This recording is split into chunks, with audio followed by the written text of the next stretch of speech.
बिस्मिल्लाहिर्रहमानिर्रहीम। अस्सलाम वालेकुम नाज़रीन, प्रोग्राम आप देख रहे हैं 7 से 8 सना हाशमी के साथ। मुझे उम्मीद है कि आप तमाम लोग खैर खैरियत से होंगे। पाकिस्तान के सियासी मंजरनामे पर हर गुजरते लम्हे के साथ कोई तब्दीली रूनुमा हो रही है। वज़ीर आज़म पाकिस्तान ने गुज़श्ता रोज़ अहम तरीन खिताब कौम से किया, जिसमें उन्होंने बहुत सारे मामलात पर तबसरा किया, बात की, कौम को एतमाद में लिया। लेकिन सबसे अहम तरीन बात उन्होंने ये कही कि वो मरासला जिसके बारे में बड़ी बाज़गश्त हो रही थी वो दर हकीकत पर मबनी है और उसमें जो कुछ तहरीर किया गया है वो किसी से छुपा नहीं रहना चाहिए।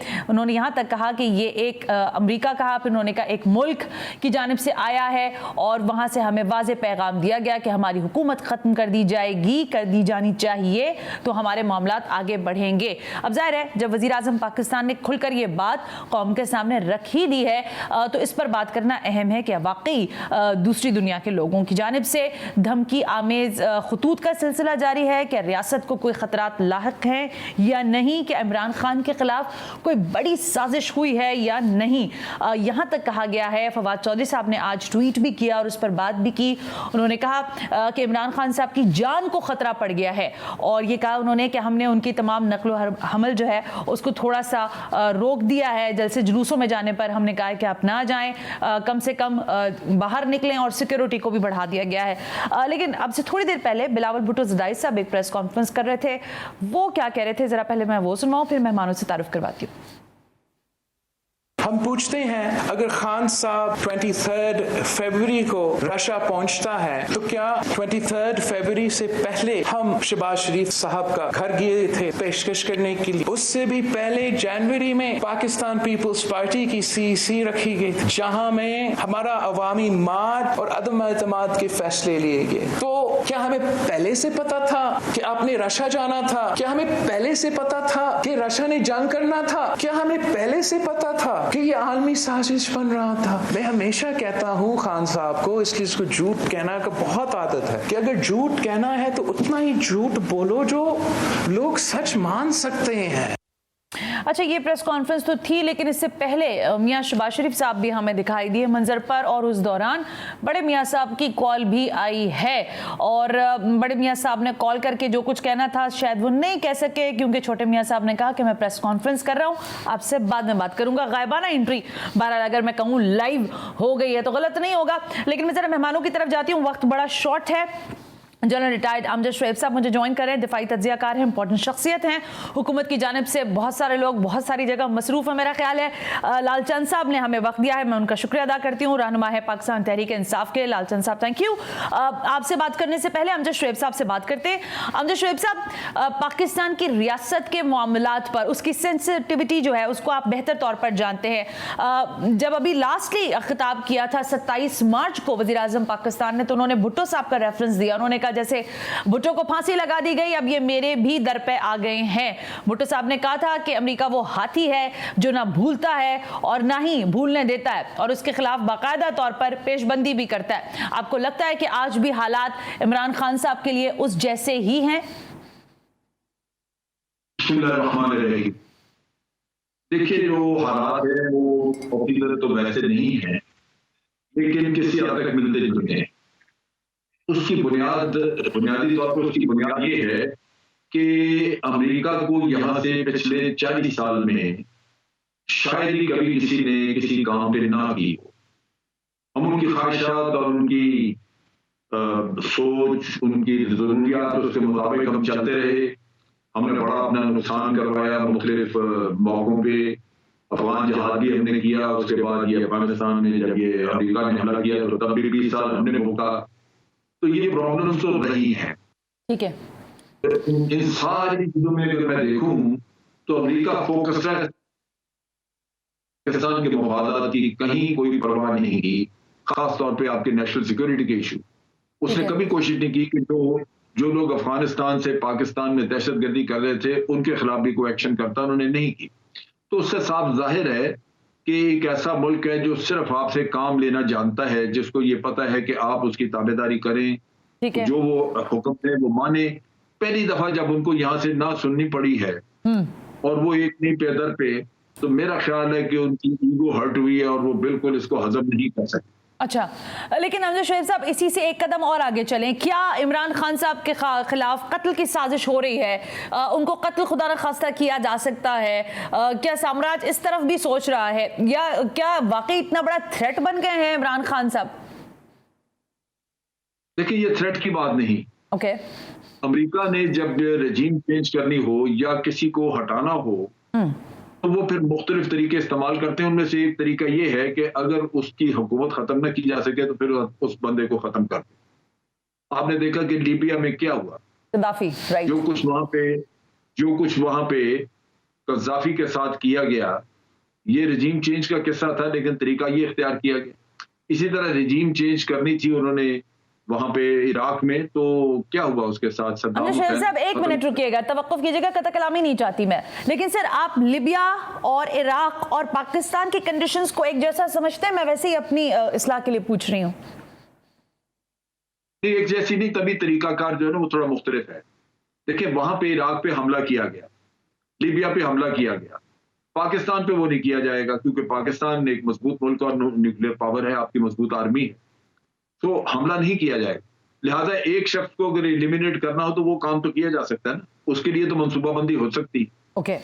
तो एलिमिनेशन के लिए ये जरूरी नहीं है कि वो इराक वाला मॉडल या कोई, मैंने तो सिर्फ आपकी तवज्जो इस तरफ मबदूल कराई जी सर कि जहां हुकूमत चेंज करने की वहां लोगों को उन्होंने मारा, खत्म किया है। Agree on that. ये नहीं कि नहीं, तो ये चीजें मुमकिन है क्योंकि अमेरिका की 100 साल की तारीख है जहां उन्होंने 200 से ज्यादा हुकूमतें बदली और मुख्तलिफ वक्तों पे मुख्तलिफ तरीके कार इख्तियार किए, जिसमें कत्ल शामिल। कत्ल शामिल है, ठीक है। हमें अपने तौर पे मोहतात रहने की जरूरत है। अगर हुकूमत उस पर एहतियात कर रही है तो बड़ी अच्छी बात है, करनी चाहिए। अच्छा, एक पिक्चर मैंने निकलवाई है, अमरीकी बजट का जो कुल हजम है वो 5.8 खरब डॉलर्स है। अब ये थोड़ा सा, इसको अगर आप विंडो हटाएंगे तो ये पूरी तरह लोगों को दिखाई देगा कि जिसमें बैनुल-अक़वामी इमदाद की मद में पाकिस्तान के लिए 105.15 मिलियन डॉलर जो है वो कांग्रेस से कहे गए हैं। इसमें इक़्तिसादी सपोर्ट फंड है, आलमी सेहत का प्रोग्राम है, इंसदाद मनशियात और कानून का नफाज है, इंसदाद दहशतगर्दी है, बैनुल-अक़वामी मिलिट्री तरबियत है। कुल हजम बनता है इसका आपके सामने 105.15 मिलियन डॉलर्स। मैं जरा लालचंद साहब आपकी तरफ आती हूँ। जिन चीज़ों का इशारा जनरल रिटायर्ड अमजद शोएब साहब फरमा रहे हैं, आपको लगता है कि जिस तरह से बबांगे दोहल आप लोग इस नैरेटिव को लेकर आगे बढ़ रहे हैं कौम के साथ, इसका नुकसान मालियाती मामलात में आपकी हुकूमत को भी होगा और फिर बराह रास्त आपकी रियासत को भी होगा? जी शुक्रिया। मैं थोड़ा आवाज़ में डिस्ट्रप्शन थी, मैं सुन तो नहीं सका जनरल साहब को, लेकिन देखें इमरान खान का विजन बहुत क्लियर है। इमरान खान कहते हैं कि अगर हमें किसी भी वजह से अगर गुलामी में गुजारना पड़ता है तो फिर हमें आज़ादी की ज़रूरत क्या थी। पाकिस्तान जो वजूद में आया उसका एक मकसद था कि ये कौम जो है आज़ादाना अपनी मर्जी की ज़िंदगी गुजारे। आप देखें अब इस कौम को किस तरह से ये एक वन फोन कॉल कौम बन गई है। आप देखें एक कॉल आई कि यू आर विद अस और नॉट विदाउट अस, तो हमने कहा विद यू। जब सियाचिन में मामला हुआ उन्होंने कहा यू आर विद अस और नॉट विद अस, तो हमने कहा वी आर विद यू। जो भी मामला हुए और जब भुट्टो ने भी जब ना कहा कि हम ये नहीं करेंगे तो उनको एटॉमिक पावर बनने से नहीं रोकेंगे पाकिस्तान को, तो उनको भी फांसी दे दी गई। अगर यही हमें हाँ ही करनी है उनकी तो फिर हमें गुलामी करने का कोई फायदा नहीं है, फिर हम खुद को आज़ाद कौम ना कहलवाए तो अच्छा है। इमरान खान जो विजन देना चाहते हैं इस कौम को वो ये देना चाहते हैं कि हम किसी के खिलाफ नहीं हैं, हम पुरअमन रहना चाहते हैं, हम सबसे मोहब्बत चाहते हैं, सबसे ताल्लुकात चाहते हैं। सो लिहाजा आपने देखा कि पाकिस्तान को 400 पाकिस्तान में ड्रोन अटैक्स हुए। अब रिसेंटली एक आसिफा बीबी को ये खिलौना लगा था जब वो आ रही थी मार्च में, तो पूरा मीडिया उसके पीछे लग गया था कि आसफा को ड्रोन लग गया है, जो टीवी चैनल का था। लेकिन जब वो 400 ड्रोन अपना ट्राइबल एरियाज में और पाकिस्तान में मारे गए और बच्चे, औरतें, बूढ़े कोलेटरल डैमेज में मासूम लोग, सिविलियन लोग हलाक हुए, तो हमारी हुकूमतें उनसे कोऑपरेट करती रही, उनसे कोलैबोरेट करती रही, उनसे साहब क्योंकि आप पार्लियामेंट के अंदर मौजूद एमएनए हैं इसलिए मैं आपसे जानना चाहूंगी 172 के नंबर की पहले जरा बात कीजिएगा, फिर मैं जरा इस सिक्योरिटी कंसर्न और जो मामला हैं उस पर बात करती हूँ। क्या आप समझते हैं कि अददी अक्सरियत वजीर आजम पाकिस्तान खो चुके हैं? क्योंकि देखिए ऑपोजिशन और आपके इत्तेहादी उनके साथ जा बैठे हैं, उनके पास नंबर्स पूरे हैं। वजीर आजम को क्या मुस्ताफी नहीं हो जाना चाहिए था इस वक्त तक, या फिर अब वो तो फेस करने जा ही रहे हैं तहरीक अदम एतमाद? सर देखिए, मैं 2 पार्ट्स में आपकी बात का जवाब देना चाहूंगा कि सबसे पहले तो सैल्यूट टू इमरान खान कि वो किसी भी ऐसे अमल में शामिल नहीं हुए हैं जो गैर जमहूरी हो। ना उन्होंने कोशिश की है कि उनके मेंबरों को रोका जाए, ना कोशिश की है कि अपोजिशन के मेंबरों को खरीद किया जाए, ना उन्होंने कोशिश की है कि अपोजिशन के मेंबरों को गिरफ्तार किया जाए। वो चाहते हैं कि क्योंकि हम इसको बैनुल-अक़वामी साजिश समझते हैं कि जब तक और इस साजिश का हिस्सा आप अपोजिशन के चंद लोगों को भी समझते हैं, है ना? पूरी कौम ये चीज देखे कि कौन कौन इसमें शामिल है, इसलिए आखिरी बाल तक जाना लाजमी है। और आपको मैं ये बताना चाहूंगा कि जब से ये साजिश सामने आई है, क्योंकि अब सोशल मीडिया का दौर है और लोग समझते हैं, और हमारे लिए पावर अहम नहीं है, इक़्तिदार अहम नहीं है, अवाम का साथ रहना अहम है। और कल आपने देखा जो केपीके में लोकल बॉडीज का इलेक्शन हुआ है। ठीक है, मैं आती हूँ लालचंद साहब, लेकिन जरा मुझे 1-2 सवाल जरा अमजद शोएब साहब से करने हैं। अमजद शोएब साहब, फरमाइएगा कि इस वक्त जो सियासी बहरान है, जब हम दस्तूर की बात करते हैं, आईन पाकिस्तान की बात करते हैं, तो हमारे सामने वाज़ेह है कि जब आपके पास अददी अक्सरियत होती है तो आप इस पोजीशन में होते हैं कि आप हुकूमत बनाते हैं, जो कि मौजूदा वज़ीर आज़म इमरान खान साहब ने बनाई इत्तेहादियों को मिलाने के बाद इंडिपेंडेंस के साथ। लेकिन अब वही इत्तेहादी, वही इंडिपेंडेंस अब जो है वज़ीर आज़म इमरान खान साहब के साथ नहीं है। अददी अक्सरियत पार्लियामान में खोने के बावजूद इमरान खान साहब मिस्र हैं कि वो वज़ीर आज़म का रहते हुए आखिरी हद तक जाएंगे। आपको लगता है कि निज़ाम के लिए बड़ा खतरनाक साबित होगा इस तरह की, अगर ये सारी बातें होने के बाद ये स्ट्रीट पावर्स दिखाते हैं, चाहे ऑपोजिशन हो चाहे हुकूमत का हिस्सा हो लोग? नहीं, ऐसे नहीं है। ये बाकायदा वोटिंग होगी और वोटिंग हुई, और उसमें अगर नंबर्स जो हैं वो हुकूमत के खिलाफ गए तो हुकूमत छोड़ देंगे वो। ये तो इस तरह जो प्राइवेटली आप काउंटिंग करते हैं कि जी नॉर्मल सेशन चल रहा है और उसमें आपने कहा जी आज देखें हमारे पास इतने लोग बैठे हैं, ये मेरा ख्याल है कि ये तरीकाकार नहीं है, ऐसे हो नहीं सकता। तो कल परसों अगर वोटिंग हो रही है इतवार को, तो उस दिन अगर नंबर उनके ज्यादा हुए ऑपोजिशन के, तो नेचुरली फिर ऑब्वियसली इनको जाना होगा। ओके, अमजद शोएब साहब, एक चीज और भी खत के मामले पे कही जा रही है, बिलावल साहब का भी शॉट भी था, मैं सुनवा रही थी लोगों को, वो कह रहे थे कि अगर आपके पास इतना इंपॉर्टेंट और इतनी सारी अहम मालूमात खत के अंदर थी जिसमें थ्रेट था पाकिस्तान के लिए, तो आपने ये पहले क्यों नहीं रिवील किया, पहले क्यों नहीं लोगों को बताया? खुद प्राइम मिनिस्टर कह रहे हैं अगस्त में मेरे पास ये खत आया था। तो आपको लगता है टाइमिंग्स कुछ मिसमैच हुई हैं, या इट्स एप्रोप्रिएट टाइमिंग और शायद इसी वक्त ये कंसेंसस डेवलप करना जरूरी था? देखिए, ये आया है 7 मार्च को, ठीक है, और 7 मार्च से 27 मार्च तक इस पे सिर्फ प्राइवेट, थोड़ा आप कह लीजिए कि अस्करी क़यादत या की जो और अपनी क़यादत वगैरह से चंद लोगों से इसकी मशावरत की गई। हाँ। और उस मशावरत में जो तय हुआ होगा या किसी ने एडवाइस किया, शायद उसके मुताबिक कुछ किया हो, लेकिन ये सारी चीजें अपनी जगह पे 27 तारीख तक का वक्त ज़ाया हुआ जी। जो 20 दिन दरमियान में गुजरे, उन 20 दिनों में जिस तरह अब आपने नेशनल सिक्योरिटी कमेटी की मीटिंग की है वो आपको करनी चाहिए थी। ओके। बल्कि ये कह लीजिए कि 20 दिनों में नहीं, अगर 7 तारीख को लेटर मिला है तो 9 या 10 तक मीटिंग हो जानी चाहिए। दुरुस्त है। क्योंकि उस मीटिंग में आप देखिए, इसी मीटिंग में अब तय हुआ कि आपने करना क्या है। तो वो भी मीटिंग उस वक्त होती तो आज दिन तक आपके वो सारे एक्शन हो चुके होते। जैसे आपने तय किया कि हमें एहतजाज करना है उस मुल्क से, उसकी हुकूमत से जिन्होंने ये लेटर चलाया या जिनके मदरजात हैं इस लेटर में। फिर आपने पार्लियामेंट का जिक्र किया कि उनको भी इन कैमरा ब्रीफिंग देनी चाहिए जी, या कोई और आपने जो मामला तय किया। तो वो चीजें हैं जो आपको एग्जैक्ट रिस्पॉन्स देती हैं। नेशनल सिक्योरिटी कमेटी आपको बता रही है कि आपकी रिस्पॉन्स ये होनी चाहिए इस खत के बारे में। वो आपने वक्त ज़ाया किया, वो आपने रिस्पॉन्स दी नहीं, तो वो नेचुरली सारा मामला डिले हो गया। अब जब एंड पे आके आप 27 को वो जलसा कर रहे हैं, आप इलेक्शन के मामले में या अपने नो कॉन्फिडेंस मोशन के मामले में, उस जलसे में आप खत भी दिखा रहे हैं, तो ये फिर इशू बिलावजह पोलिटिसाइज हो गया।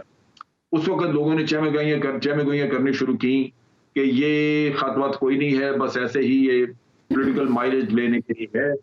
ये नुकसान हुआ इस खत को उस वक्त लाने का। तो अगर ये पहले से लाए होते तो खत बिल्कुल ऑथेंटिक है और उसका एक इम्पैक्ट होता, और लोग लाजमन ऑपोजिशन से इसके बारे में जवाब मांगते कि आप बताइए कि ये क्यों ऐसे है।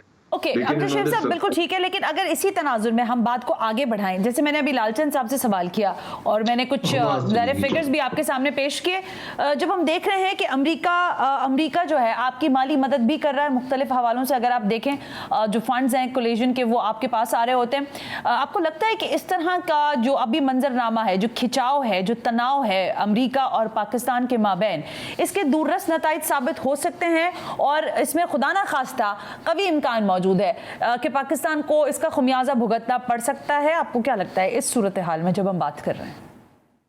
देखिए जी, पाकिस्तान को बहुत मसाइल आ सकते हैं, पाकिस्तान की इकोनॉमी के नुक्ता निगाह से खास तौर पे। इंडीड। लेकिन इसमें दो चीजें हैं।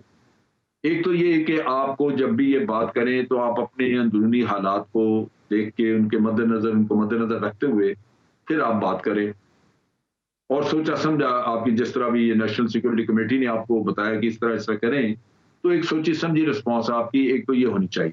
ठीक है। दूसरा ये है कि ये कौम ने फैसला करना होता है कि उन्होंने एज ए नेशन बाइज्जत वक्त गुजारना है, एक कौम में, मुख्तलिफ कौमों के इस बरादरी में एक इज्जतदार कौम की हैसियत से जिंदा रहना है, या किसी की क्लाइंट स्टेट के तौर पे या किसी की आलाकार बन के आपने जिंदगी गुजारनी है। मुझे याद है कि ये 1-1.5 महीना पहले सदर पुतिन जो कि रूस के सदर हैं, उनसे ये सवाल हुआ था कि आपने जंग छेड़ दी, आपको अंदाजा है कि इससे ये बहुत बढ़ सकती है जंग और वर्ल्ड वॉर हो सकती है? उसने कहा हाँ मुझे अंदाजा है, लेकिन उन्होंने कहा कि फिर ये न्यूक्लियर वेपन्स चलने शुरू हो गए तो तबाह हो जाएगी दुनिया। तो उन्होंने जवाब दिया कि वो दुनिया जिसमें रूस की इज्जत नहीं की जाती, मुझे उस दुनिया की तबाही की कोई फिक्र नहीं होती है, तो होती रहे। तो कौम अपनी इज्जत और वकार के लिए बाकी दुनिया को देखती है कि वो है तो होती रहे, हमें अपने मुल्क को बाइज्जत रखना है। तो इस सूरत में ये फैसला दोनों चीजें अहम है, एक तो कौमी वकार और दूसरी तरफ कौम की अपनी मजबूरियां, इनको सामने रख के एक फैसला करना चाहिए था, जो नेचुरली जितना जल्दी हो जाता बेहतर है। लेकिन अब मेरा ख्याल है कि उसकी रोशनी में फैसला हुआ होगा, जो कि नेशनल सिक्योरिटी कमेटी में डिस्कस हुई है ये चीज, और उसके बाद एक रिस्पॉन्स बताई गई है। मेरा ख्याल है यही एक इंस्टीट्यूशनलाइज तरीका था हमारे लिए जो अडॉप्ट करना चाहिए। ठीक है अमजद शरीफ साहब, मैं एक ब्रेक ले लेती हूँ, ब्रेक से ज़रा वापस आते हैं तो फिर इसी डिबेट को आगे बढ़ाते हैं कि अब इतवार के दिन क्या होगा, आज पंजाब में क्या हुआ है ये भी हमारे सामने कि वहाँ पर ज़ाहिर है वज़ीर आला के मामले पर ताहाल मामला चल रहे हैं। परवेज़ इलाही एक जानिब, दूसरी जानिब अलीम खान, तीसरी जानिब आसिफ अली जरदारी साहब और बाकी सारे उनके जो मामला हैं वो कह रहे हैं कि अगला वज़ीर आला पंजाब हमारे ही लोग होंगे, वो लोग नहीं होंगे जो कि मौजूदा हुकूमत के हिमायत याफ्ता होंगे। तो पंजाब की हुकूमत कितनी असरअंदाज होगी विफाक पर, और विफाक में होने वाली बड़ी तब्दीलियां किस चीज़ की गमाजी करेंगी, मुस्तकबिल में क्या मजीद सियासी मंजरनामा होगा, जरा इसको डिबेट करते हैं इस ब्रेक के बाद।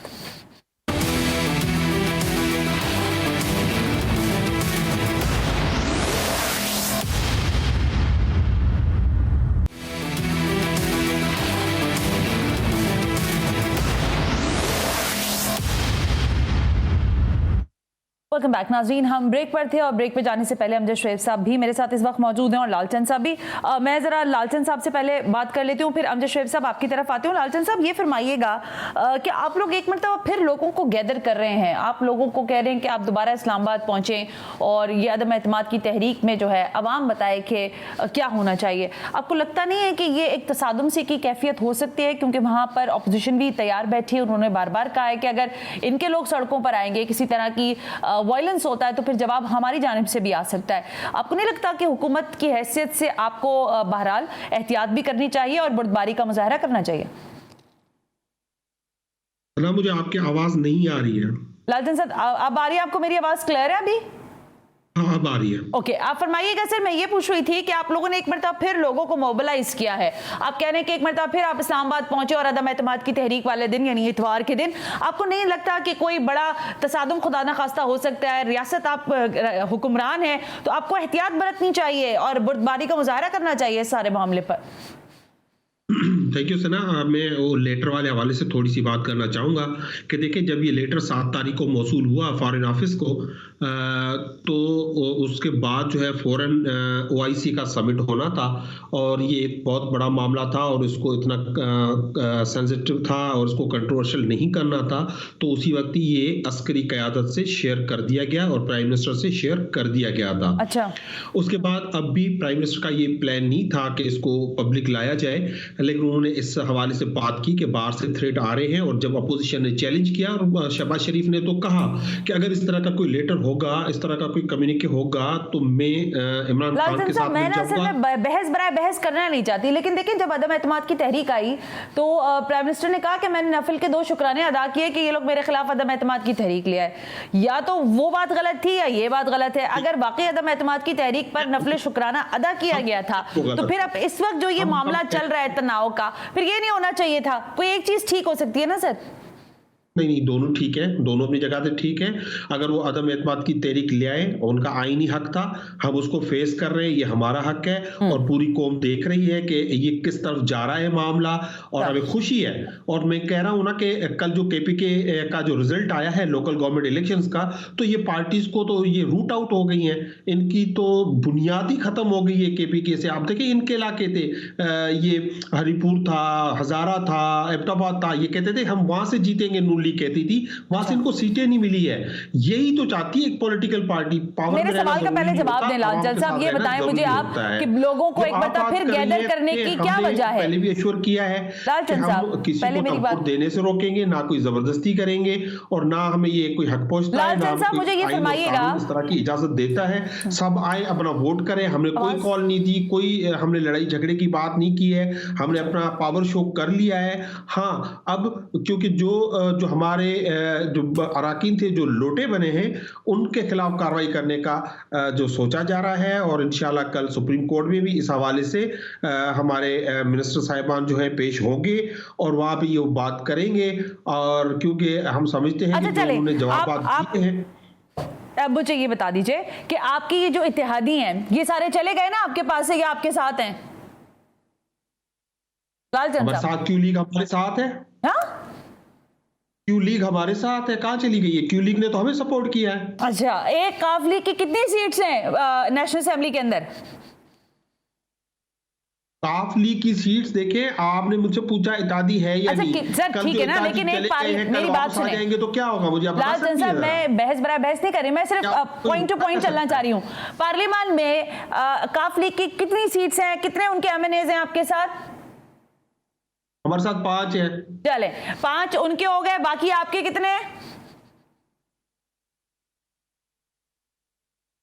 देखिए, आप भी एक अलग रुख में जा रही है ना, आप काउंटिंग शुरू कर रही है कैलकुलेटर लेके। मैं कैलकुलेटर नहीं ले रही, मैं ये हमारी दादी गए हैं उससे। लालचंद साहब, असल मसला ये है कि जब पॉइंट टू पॉइंट बात होती है ना, लोगों को समझ आती है। हमारे नंबर बराबर हो सकते हैं और ये पॉलिटिकल प्रोसेस है और पाकिस्तान में ऐसा होता रहा है। अच्छा, आप कह रहे हैं, अच्छा चले एक मिनट, चले सवाल को मैं चेंज करती हूँ। एक मिनट तो ये लालचंद साहब, घंटों में यहाँ पे सुरताल चेंज हो जाती है, इसमें क्या इशू है? अच्छा एक मिनट रुके ना, मुझे ये फरमाइए कि जब आपने हुकूमत बनाई थी अपनी, जब आप इलेक्शन जीत कर आए थे, तो आपके पास कितने इत्तेहादी थे ये बताइए? काफ लीग तो अभी है ना, पहले कितने थे जब आप हुकूमत बनाने बैठे थे? हमारे साथ तब भी ये इत्तेहादी थे, इनके अलावा BNP थी, एक आजाद का। एक मिनट एक करके चले। काफ लीग थी, फिर कौन था आपके साथ?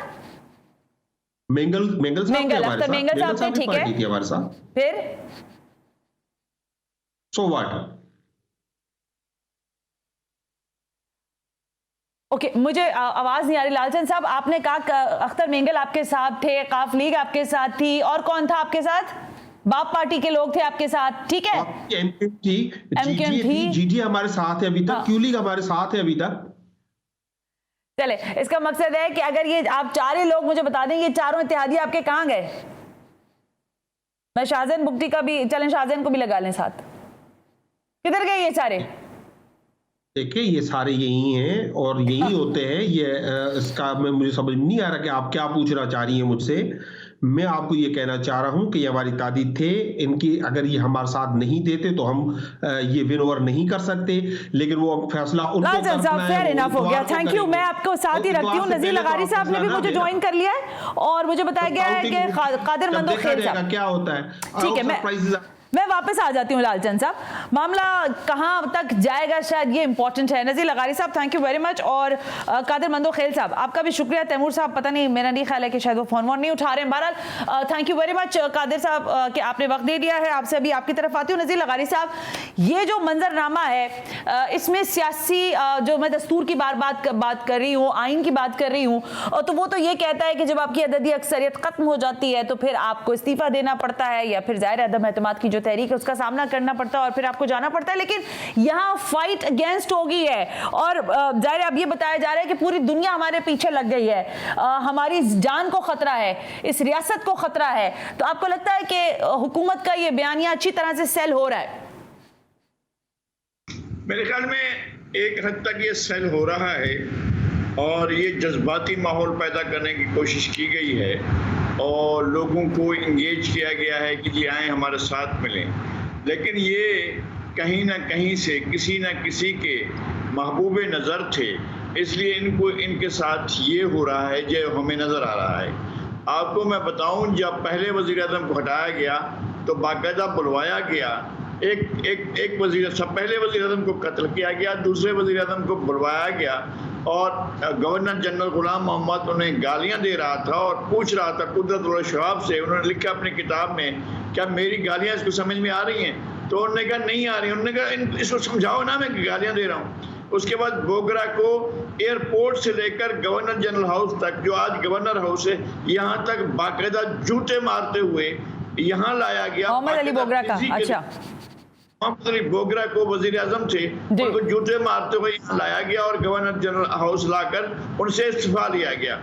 और बोगरा के बाद चौधरी मोहम्मद अली बने। चौधरी मोहम्मद अली को वजीर आजम बनाकर गुलाम मोहम्मद ने उन्हें रुखसत किया और उनके आइन समेत। फिर उसके बाद जो है वो आए, सोहरवर्दी साहब आए और चंद्रीगढ़ साहब आए, फिरोज खान नून आए। किसी को भी तौकीर के साथ, इज्जत के साथ रुखसत नहीं किया गया। फिर बड़ी मुद्दत के बाद भुट्टो साहब बने वज़ीर आज़म, उन्हें फांसी पर चढ़ाया गया। फिर बेनज़ीर भुट्टो आई, उन्हें कत्ल किया गया। नवाज शरीफ आए, 2 बार जलावतन हुए। ये पहले महबूब नज़र हैं जिनकी अटकेलियाँ, जिनकी मोहब्बतें, जिनका प्यार जो है वो बहुत अजीज़ है और उनके साथ जो है बड़ी मोहब्बत से, प्यार से और उनको हर कहाँ की मोहब्बत नज़ीर लगारी साहब, एक मिनट ना नज़ीर लगारी साहब, कहाँ की मोहब्बत? उनको तो कत्ल की धमकियाँ मिल रही हैं, कोई मोहब्बत नहीं है। उनको कहा गया आप घर जाएं, आपके खिलाफ हमने साजिश तैयार कर ली है। कत्ल की धमकियाँ ये भी बताएं कौन दे रहा है, किसने दी है, और हम जाकर उसके ऊपर उसकी गिरफ्तारी का मुतालबा करते हैं। अगर मकामी है तो गिरफ्तारी का मुतालबा करते हैं, अगर गैर मकामी है तो फिर हम सारी दुनिया को कहते हैं कि हमारे वज़ीर आज़म की जान बचाई जाए। ये ड्रामा हो रहा है और हमें इंगेज रखा जा रहा है कि हम ड्रामा देखते रहें। और ये जो इनकी अपनी नाअहली थी, इस पूरी नाअहली पर वो कुछ नहीं कहेंगे। उनने 3 साल, 3.5 साल के इस मुल्क के लोगों का खून पिया है, वो नहीं बताएंगे। उनने लोगों की जिंदगी अजीरन कर दी, वो कुछ नहीं कहेंगे। उनने लोगों को, हजारों लोगों को बेघर किया तमाम शहरों में, वो नहीं बताएंगे। उनने 50 लाख नौकरियों, घरों का वादा देकर हजारों घर गिरा दिए। 1 करोड़ नौकरियां देने का वादा करके 60 लाख लोगों को और बेरोजगार कर दिया। वो 1 करोड़ को तो नहीं मिला, लेकिन और लोग बेरोजगार हो गए। तो उसके बाद अब इनके पास ये चूरन बेचने के लिए है कि मैं अमेरिका की आंखों में खटक रहा हूँ। तो भाई, अमेरिका की आंखों के खटकने वाले कभी इस तरह तो महबूब नज़र नहीं होते, इतने प्यारे तो नहीं होते हैं कि उनको कहा जाए कि आप जलसा करें। कभी भुट्टो को तो कैद तन्हाई में रखा गया था, नवाज शरीफ को तो मच्छरें काटने वाले अटक के किले में कैद रखा गया, बोगरा को तो फिजिकली, वाकई ये मैं नहीं कर रहा हूँ, तारीख है। ठीक है लगारी साहब, लेकिन जरा मैं पॉलिटिकल जो जाहिर एमएनएज हैं उनसे एक सवाल पूछ लूं। कादिर मंदो खेल साहब, ये आप लोग बाकायदा तौर पर आलमी साजिश का हिस्सा हिस्सा हैं, कुछ लोग हिस्सा हैं। अब वो कुछ है, मुझे उनके नाम नहीं पता, लेकिन हुकूमत ऐसा कहती है कि कुछ लोग जाने अनजाने इस साजिश का हिस्सा बन रहे हैं। तो आप आलमी साजिश करके वक्त के हाकिम को यहाँ से अदम एतमाद की तहरीक चलाकर हटाना चाहते हैं। ये न सिर्फ ये कि हुकूमत, अवाम और रियासत के साथ साजिश कर रहे हैं आप, बल्कि जाहिर है हमारे मुस्तकबिल के साथ भी खेल रहे हैं। क्यों कर रही है ऑपोजिशन ऐसा? कादिर मंदोखेल। सना, ये ड्रामे, ये लतीफ़े, ये सारी चीज़ें आपको और भी नज़र आएंगी। आपको याद होगा इमरान नियाज़ी फरमाते थे कि मैं तो अल्लाह का शुक्र अदा कर रहा हूँ कि ये इन्होंने अदम एतमाद की तहरीक लाया। इन तीनों को मैं एक ही चिट करूँगा। फिर वक्त आते आते और उसके बाद जाके पहले उसने वो जाली खत जो जाली पीर मुल्तान ने तैयार किया था, मैं तो पहले दिन कहा सुप्रीम कोर्ट में मीडिया से खिताब करते हुए मैंने सुबह ही कहा ये जाली पीर ने जाली खत बनाया। उस खत से वो मरासला बन गया। मरासला किसका था? अपनी सफीर का था। उस सफीर का इंचार्ज वजीर कौन है? वही जाली पीर है। उसके बाद जाके कत्ल का मुकदमा, मैं सुप्रीम कोर्ट का वकील हूँ, मुझे बता दें, मैं पाकिस्तान का कोई भी चीज़मार खान हो, मैं उसके खिलाफ खड़ा होने के लिए तैयार हूँ, इसका मुकदमा लड़ने के लिए। मगर ये बुज़दिल जो है ना बहाने कब तक बनाता रहेगा। और जब ये अमेरिका गए, वहाँ से वापस जो इनके वजीरों ने इस्तकबाल किया तो कहने लगा कि मैं जैसे हज से आया हूँ, और 10 दिन बाद मोदी का जो है ना वो मकबूजा कश्मीर उसके हवाले की है। और उसके बाद जाके मेरी बात सुनेंगे कादिर मंदोखेल साहब, कल का जो खिताब है ना प्राइम मिनिस्टर का, आप उसको हल्का ना लें। आप ये बताएं मुझे कि कल के खिताब के बाद आपके इनके इत्तेहादी आपके पास रुक रहे हैं या उन्होंने जाने के लिए सफर बांध लिया? और वो नंबर जो आप बार बार कभी 196 कहते हैं, कभी 175 कहते हैं, तो वो नंबर इंटैक्ट है कि या खिताब के बाद सारे लोगों ने आपसे भी राहें जुदा करना शुरू की हैं? सना लालचंद साहब अच्छी तरह जानता है तो हमने असम्बली में 175 लोगों को जाहिर करके शो किए। हमारे पास 177 लोग हैं, 177, और हमें चाहिए सिर्फ 172। और ये जो इनकी बागी अरकान है वो उनसे अलग है, 2 दर्जन या 40 के लगभग है, वो अलग है। सवाल ये है कि ये ड्रामे, ये सारे तमाशे, ये इनके खत्म हो चुके हैं। 27 तारीख को मैं सरप्राइज दूंगा। सरप्राइज क्या दिया है कि तो दे तो दिया, 27 को नहीं दिया तो उसके बाद दे दिया, 31 को दे दिया। बेवकूफ बना रहे हैं, झूठा शख्स है, आखिरी सांसें ले रहे इक़्तिदार। लेकिन कादिर मंदोखेल साहब, आप लोगों ने भी जो ऑपोजिशन की, हाँ, आपने जो ऑपोजिशन की है ना, मतलब जिनको आप सिंध में पूरा दिन सुबह शाम बुरा भला कहते रहते थे एमकेएम, उनको अपने साथ बिठा लिया आप। मतलब सारे पहले आप लोगों को बुरा भला कहते हैं, जब वक्त पड़ता है तो आप लोग उनको अपने साथ बिठा लेते हैं। ये कौन सी सियासत है आपकी भाई? सना, जब गाँव वालों में बहुत सारे इख्तिलाफ होता है, जब गाँव का कुत्ता कुएं में गिर जाता है तो सारे गाँव वाले इकट्ठे हो जाते हैं। अच्छा, ये इसको निकालने के लिए सारे इकट्ठे हो चुके हैं। लालचंद साहब, कादिर मंदोखेल साहब कह रहे हैं कि आपको, ठीक है, 175 लोग हमने ऐवान में शो करके दिखा दिए, 177 हमारे पास हैं, 2 दर्जन हम हटा भी दें तो ये गेम पूरा हमारे फेवर में है। आप फरमाइएगा कि क्या आप समझते हैं कि वजीर आजम के कल के कौम के खिताब के बाद कुछ लोग आपकी तरफ लौटेंगे भी या game is over?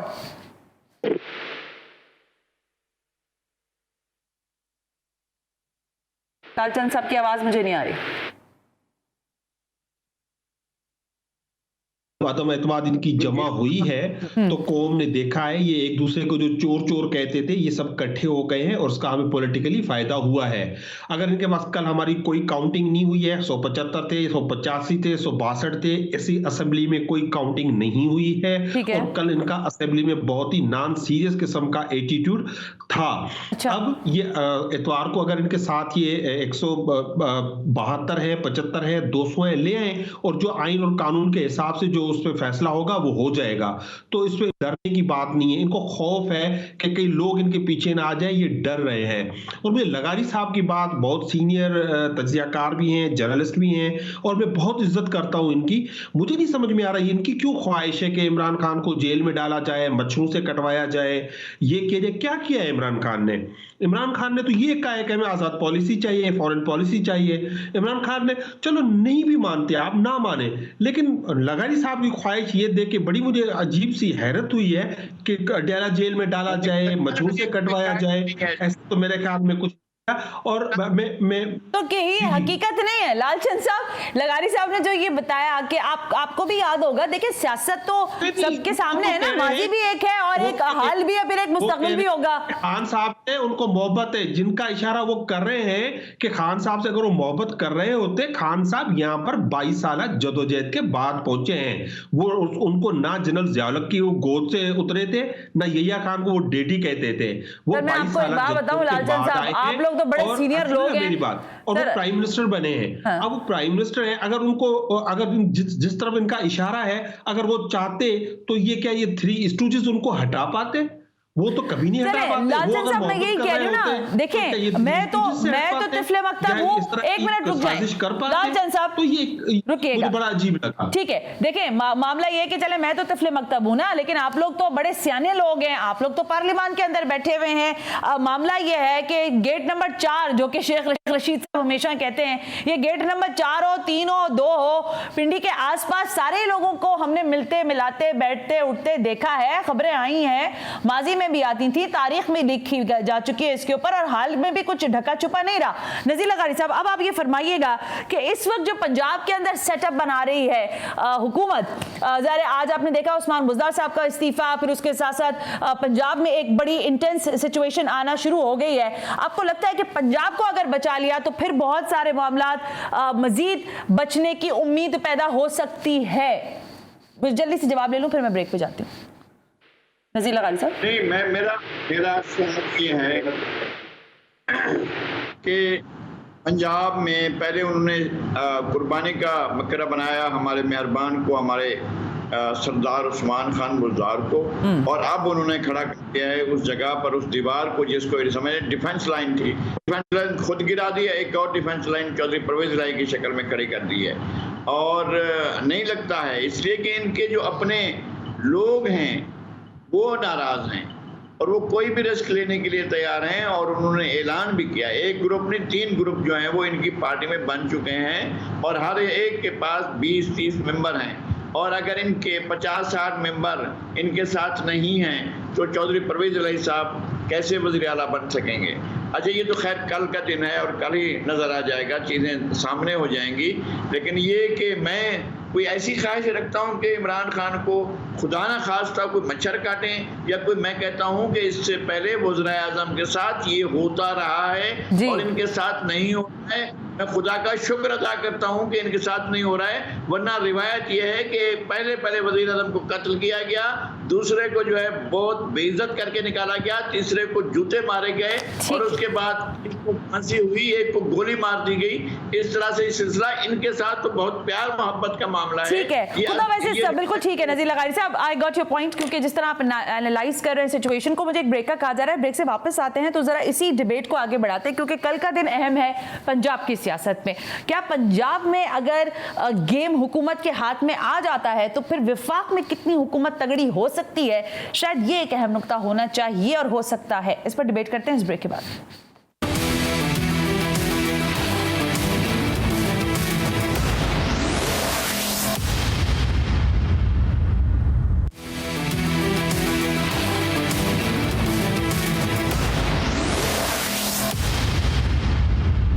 Welcome back नाज़रीन, हम ब्रेक पर थे और ब्रेक पे जाने से पहले मेरे साथ कादिर मंदोखेल साहब थे, लेकिन अब हमें ज्वाइन कर लिया है तैमूर तालपुर साहब ने, इंपॉर्टेंट शख्सियत हैं पाकिस्तान पीपल्स पार्टी की। नज़ीर लगारी साहब मेरे साथ मौजूद हैं और लालचंद भी हैं, रहनुमा पाकिस्तान तहरीक इंसाफ के। ज़रा मैं जल्दी से तैमूर से एक सवाल ये पूछ लूँ। तैमूर साहब, बहुत सारे सरप्राइजेस जो हैं वैसे तो अपोजिशन आपने मौजूदा हुकूमत को दे दिए हैं, अब तो सारे सरप्राइजेस आपके पास भी ख़त्म हो गए होंगे और अब आपको भी इंतज़ार ही होगा कि बस इतवार का दिन हो और उसके बाद फिर अल्लाह खैर सल्ला। अब तो कोई चीज नहीं बची ना आपके पास भी सरप्राइज करने के लिए हुकूमत को। बिस्मिल्लाहिर्रहमानिर्रहीम। देखिए जी, हमने तो जब भी कहा हम सरप्राइज देंगे तो हमने बाकायदगी से सरप्राइज दिया, ऐसे सरप्राइज के लोगों की आंखें खुल गई। पर मसला यह है कि जब भी नियाजी ने सरप्राइज का कहा तो हमारे यूथ के भाई जो वो नाखून काटते रहे, सरप्राइज कोई नहीं मिला। वो हर तकरीर में इंतजार करते हैं अभी कोई नया सरप्राइज मिलेगा, सरप्राइज आता ही नहीं है। पर हमारे यहाँ यस, मुझे उम्मीद है कुछ और सरप्राइजेस की कहीं बातचीत चल रही है। हो सकता है 1-2 दिन में आपको कोई और अच्छे चेहरे हमारे साथ देखने में आए, पर अभी तक कंफर्म नहीं है। आई एम होपफुल कि कंफर्म हो जाएगा। अच्छा, अच्छा, अब तैमूर जरा मैं फिर नज़ीर लगारी की तरफ जाती हूँ इसी बात के साथ, लेकिन ये फरमाएं कि मैं अभी बात कर रही थी कादिर साहब से भी इस मौजू पर कि जिन लोगों पर आप हमेशा लान तान करते रहे शहरी हुकूमत के मामलात के ऊपर, आज आप उनको एडमिनिस्ट्रेटर तैनात, उनकी मर्जी का एडमिनिस्ट्रेटर लगाने पर राजी हो गए। आप उनके मुतालबात कोई 18 कहीं माने, कहीं किसी ने 27 मान लिए। सवाल यह है कि यही लोग जो आपके हलीफ थे, कभी हलीफ रहे कभी हरीफ रहे, आज फिर आपने उनको हलीफ बना लिया, तो मतलब ये सियासत तो इबादत वाली तो नहीं हुई ना, सियासत बराए इस्तेहकाम हुई कि हमारे लिए इस्तेहकाम बख्शो, हमें जला बख्शो। को सियासत कहते हैं। सियासत में आपका कोई भी ना परमानेंट दुश्मन होता है ना आपका कोई भी परमानेंट एलाय होता है। सियासत इसी तरह से चलती है। मैं समझता हूं कि अगर एमक्यूएम और पाकिस्तान पीपल्स पार्टी इकट्ठा मिलकर काम करेंगी तो कराची की, खसूसन हैदराबाद की, पूरे सिंध की इसमें मैं भलाई देखता हूँ। मिलजुल के काम करने में ही फायदा है। और आपने देखा होगा पहले भी काफी बार हमने कोशिश की थी बातचीत करने की एमक्यूएम के साथ, कभी वो भी हमारे पास आए थे, पर बातें नहीं बनी। आज एक मेजर अच्छे कॉज के लिए, एक बहुत बड़ी बुराई को इस मुल्क से टालने के लिए हम एमक्यूएम के साथ हैं, तो मैं उसको वेलकम कहता हूँ, एक अच्छा फैसला समझता हूँ दोनों तरफ से, पीपल्स पार्टी की तरफ से भी और एमक्यूएम की तरफ से भी। ओके, मैं वापस आती हूँ आपकी तरफ। नज़ीर लगारी साहब, आप फरमाइएगा कि अभी हम बात कर रहे थे थोड़ी देर पहले अमजद शुएब साहब से, उनसे मैंने ये सवाल किया, आप समझते हैं कि अमेरिका मुखालिफ जो एक नैरेटिव सामने आ रहा है, कहीं ढका छुपा आ रहा है, कहीं बिल्कुल वाज़े आ रहा है, इसका कोई खतरनाक असरात इस खित्ते पर, इस मुल्क पर पड़ सकते हैं और उसके लिए हमें पेशबंदी करने की ज़रूरत है? नज़ीर लगारी साहब, मसला ये कि खतरा किसने पैदा किया है, ये बात किसने उठाई है कि जनाब अमेरिका मुदाखलत कर रहा है या अमेरिका, भाई एक मरासला है। इस तरह सैकड़ों मरासले रोज़ाना मुख्तलिफ एम्बेसीज की तरफ से आते जाते हैं और ख़ुद अपने ही सफ़ीर भेजा करते हैं अपने मुल्क को किसी भी इलाके की सूरत-ए-हाल बताने के लिए। अमेरिका में जो पाकिस्तान का सफ़ीर है उसने अमेरिकी मामलात के बारे में एक मरासला भेजा है और वो ज़ाहिर रिपोर्ट करता है वज़ीर ख़ारजा को। वज़ीर ख़ारजा और वो जो है एक दूसरे के साथ एक पेज पर होंगे, उनने भेजा होगा। लेकिन ये सफारती जो डिप्लोमेसी है, अगर इसको हम इस तरह से सरे बाजार जाकर डिस्कस करेंगे तो पाकिस्तान को नुकसान हो सकता है, खान साहब को कोई नुकसान नहीं होगा। लेकिन ये कि हमें पाकिस्तान के नुकसान के बारे में भी ये ज़रूर होना चाहिए, हमारे ज़हन में होना चाहिए कि हमारे किसी फेल से मुल्क को नुकसान न पहुँचे। खान साहब मुल्क को नुकसान पहुँचाने के लिए खुद ही बहुत हैं, कोई और नहीं नुकसान पहुँचाना चाहता है। ये खान साहब ने मुल्क के लिए जो कुछ किया है 3.5 साल में, वो सब कुछ सामने है।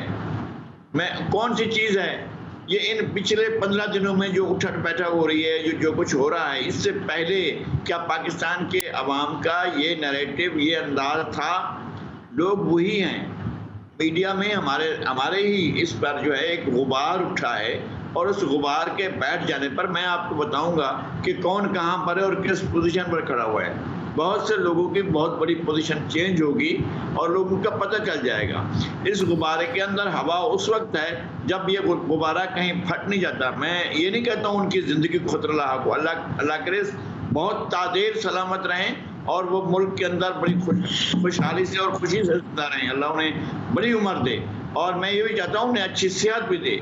लेकिन ये कि सियासत में अगर एक तरह के एक दिन एक ड्रामा, दूसरे दिन दूसरा ड्रामा, तीसरे दिन तीसरा ड्रामा, अगर ये ड्रामे ही चलाने हैं तो फिर सियासत करने की क्या जरूरत? नज़ीर लगारी साहब, मेरे जहन में एक सवाल आ रहा था क्योंकि आज ज़ाहिर है मैं जब बाकी चीज़ों पर बात करती हूँ मुख्तलिफ और प्लेटफॉर्म्स पर, तो लोग ये फिर सवाल मुझसे पूछ रहे थे कि आप फिर हमें इस बात, मतलब तज्ज़ियाकार इस बात की भी, इस पर भी एनालिसिस दें ना कि ये जो अपोजिशन का इत्तेहाद है ये कौन से 4 चांद लगाने वाला है इनके जाने के बाद। ज़रा इस पर तबसरा फरमाइएगा, क्या इनके पास भी आखिरी चांस होगा कि आए हो तो कुछ करके जाओ? तय तौर पर ऐसा ही है। पहली बात तो ये है कि अभी आपने इनसे सवाल किया कि ये किस तरह से पीपल्स पार्टी और एमक्यूएम एक साथ बैठ रहे हैं। आपने वो सैकड़ों दफ़ा वो क्लिप देखी होगी जिसमें उन्होंने बताया था कि पंजाब का सबसे बड़ा चोर कौन है, आज उनको चीफ मिनिस्टर नामजद है, इन्होंने ही किया है। एक और दूसरी बात ये मैं ये कहता हूँ कि अगर आप एक पेज पर होकर इस मुल्क को सर्व नहीं करते तो लोग सियासी अमल से और सियासत से मायूस होंगे। मायूस हो जाए। लोगों को सियासत से मायूस ना किया जाए। अपोजिशन को अगर इमरान खान के साथ मिलकर भी आप वो तरीका ना करें इमरान खान ने जो किया है। आप इमरान खान को हर मौके पर ऑन पेज लें, आप उनके साथ जाएं। अगर वो वज़ीर आज़म रहे तो वो तो नहीं, वो किसी को नहीं रखना चाहते, लेकिन अगर ये बन जाए, मेरे पास वक्त बिल्कुल महदूद रह गया है, वक्त महदूद रह गया। मैं जरा लालचंद साहब से एक दो सवाल कर लूं, कोशिश करती हूँ, फिर तैमूर की तरफ जाऊं। आज जुमे का दिन है लालचंद साहब, 1 अप्रैल है, यानी 1 अप्रैल, जो कि दुनिया भर में अप्रैल फूल मनाने के तौर पर भी मनाई जाती है। मैं फिर आपसे तकरार से सवाल करती हूँ, इतवार के दिन अदम एतमाद की तहरीक, क्या वजीर आजम पाकिस्तान कामयाब होंगे या नाकाम होंगे? सना, मुझे आपकी आवाज नहीं आ रही है बिल्कुल। सर, मैंने ये पूछा कि आज 1 अप्रैल सन 2022 है, फरमाइएगा कि आवाज मुझे नहीं आ रही है। आपको मेरी आवाज आ रही है? लालचंद साहब आप मुझे सुन सकते हैं? ओके, लेकिन मैं जवाब उनसे लेना चाह रही थी, अगर उनका फोन कनेक्ट हो जाए तो मुझे पता चले। बहरहाल ऑपोजिशन मुझसे तो यही कहेगी कि उनका नंबर गेम पूरा है। ये फरमाइएगा तैमूर तालपुर साहब कि इस वक्त जिस इत्तेहाद के साथ आप ऑपोजिशन बना बैठे हैं, आपको लगता है कि आपके कांधों पर भारी जिम्मेदारी है? और जो लफ्ज अभी नज़ीर लगारी साहब ने इस्तेमाल किया कि अगर अवाम आपसे मायूस हुई तो जमहूरियत से मायूस होगी और ये बहुत बड़ा नुकसान होगा। तैमूर। बिल्कुल बिल्कुल, मैं समझता हूँ लगारी साहब ने सही बात कही है, वजह फरमाया। बिल्कुल हम पर बहुत बड़ी जिम्मेदारी आयद होती है। जिस मुसीबत ने, इन बेवकूफ़ों ने, इन नशाइयों ने इस मुल्क को डाल दिया है, जो इमरान खान ने इस मुल्क के साथ हालत की है, तो ये बहुत बड़ा टास्क है, ना कि सिर्फ सदर जरदारी के लिए पर उनके सारे एलाइज के लिए, कि अगर और हम कुछ नहीं कर सकते तो कम से कम पाकिस्तान को वहां खड़ा करें जहां से इन लोगों ने इसकी तबाही और बर्बादी इस करप्शन के थ्रू शुरू की थी। तो बिल्कुल बहुत बड़ी जिम्मेदारी है और हमें बहुत, ठीक है, यू अग्री ऑन दैट कि आपके ऊपर जिम्मेदारी है। अब लेट्स सी कि आप डिलीवर क्या करते हैं अगर आप आ जाते हैं। मैं लालचंद साहब, आखिरी बिल्कुल 30 सेकंड्स में आपको इसीलिए फोन पे लिया, मुझे ये बताएं कि आज तो अप्रैल फूल है, लेकिन क्या 3 अप्रैल को वजीर आजम पाकिस्तान अदम एतमाद की तहरीक में कामयाब होकर इन सबको फूल बनाएंगे या वो खुद फूल बन जाएंगे? I am sorry for that. देखिए, इंशाल्लाह अभी सरप्राइजेस और आने हैं और इतवार तक कई सरप्राइजेस होंगे। कल भी सरप्राइजेस आएंगे, परसों भी सरप्राइजेस आएंगे और इंशाल्लाह अवाम हमारे साथ है और हम सुरखरू होंगे। चलें, बहुत बहुत शुक्रिया नज़ीर लगारी, बहुत शुक्रिया लालचंद, आपका शुक्रिया। तैमूर तालपुर, आपका भी बहुत शुक्रिया। सियासी मंजरनामे पर बदलती सूरत हाल पर आपसे बात होती रहेगी। आज के लिए इतना ही। सना हाशमी को इजाजत दीजिए। अल्लाह हाफिज।